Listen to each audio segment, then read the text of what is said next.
Hello दोस्तों, आपका हमारे YouTube channel science by SK में स्वागत है। आज हम फिर से लेके आए हैं class 12 biology most important question जो कि बोर्ड एग्जाम में पूछे जाते हैं हर वर्ष। तो चलिए आज के हम अपने दो क्वेश्चनों को देखते हैं। यह 3 से 5 नंबरों में पूछे जाते हैं।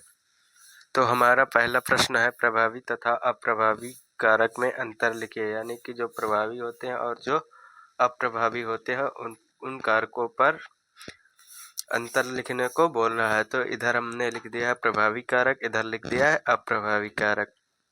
प्रभावी कारक में हम देखेंगे क्या होता है, यह किसी भी स्थिति में अपना लक्षण प्रकट नहीं करता है। प्रभावी कारक जो होता है वह किसी भी स्थिति में अपना लक्षण प्रकट करता है। जो प्रभावी कारक होता है वह किसी भी स्थिति में अपना लक्षण प्रकट करता है। और यह अप्रभावी क्या होता है, यह प्रभावी कारक की उपस्थिति में स्वयं को प्रकट नहीं करता। यानी कि जब प्रभावी कारक होता है तब यह अप्रभावी अपना प्रभावी कारक की उपस्थिति में स्वयं को प्रकट नहीं करता। यानी कि अप्रभावी स्वयं को प्रकट नहीं करता है जब प्रभावी कारक होता है तब।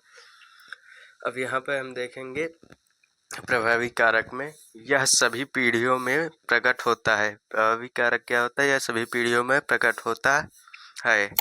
और अप्रभावी में क्या होता है, ये सभी पीढ़ियों में प्रकट नहीं होते हैं।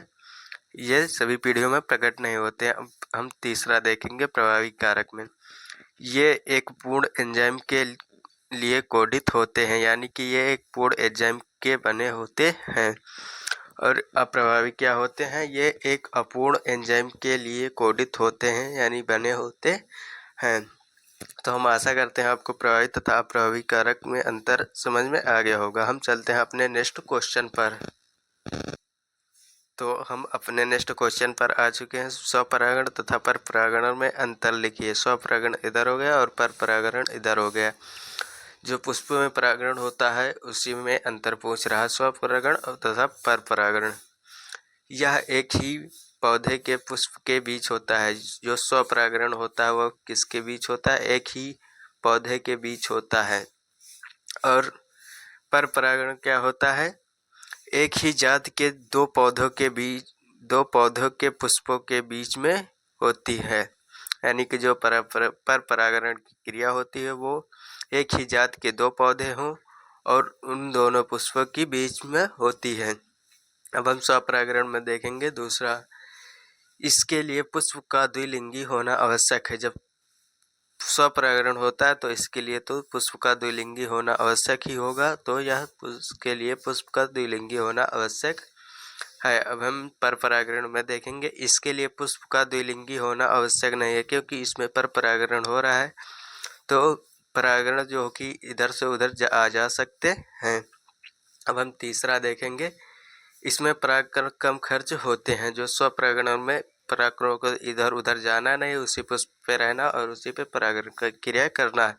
तो इसमें परागकण कम खर्च होते हैं। और परपरागण में क्या होता है, इसमें परागकण अधिक खर्च होते हैं। क्योंकि इसमें इसलिए अधिक खर्च होते हैं क्योंकि कुछ हवा वायु पक्षियों द्वारा और जल द्वारा परागण कुछ पेड़ पौधों में होता है। तो कुछ तो वायु द्वारा अलग उड़ जाते हैं और यदि पक्षियों द्वारा होता है तो वो अलग ही गिर जाते हैं। कुछ परागण दूसरे पुष्प के तक पहुंचते हैं।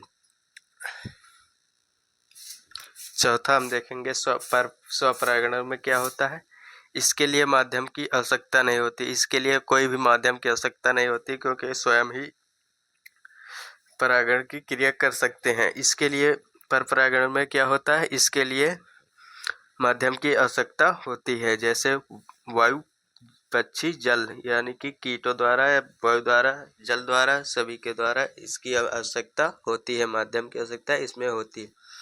तो हम आशा करते हैं आपको यह दोनों क्वेश्चन अच्छे से समझ में आए होंगे। यदि क्वेश्चन अच्छे से समझ में आए तो प्लीज़ वीडियो को लाइक एवं चैनल को सब्सक्राइब कर दें, जिससे हमारी आने वाली अगली वीडियो की नोटिफिकेशन आपको मिले और आप उस वीडियो को देख पाएँ। हम फिर मिलते हैं अगली वीडियो मोस्ट इम्पोर्टेंट टॉपिक को लेकर। Thank you watching for video.